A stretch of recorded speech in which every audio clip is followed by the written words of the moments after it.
কোরআনের কাছে কেউ যদি প্রশ্ন করে, ও কোরআন, এই পৃথিবীতে নাজিল হওয়ার আগে তুমি কোথায় ছিলে?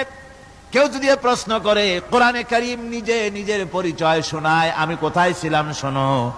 বাল হুয়া কুরআনুম মাজিদুন ফি লাউহিম মাহফুজ, বরং এই কিতাব অতীব মর্যাদা সম্পন্ন সুরক্ষিত ফলকে লিপিবদ্ধ ছিল, আমি ছিলাম লৌহে মাহফুজে, সেখান থেকে এসেছি। যদি কেউ প্রশ্ন করে, কোরআন কি কোরআন, তুমি কার উপরে অবতীর্ণ হয়েছ?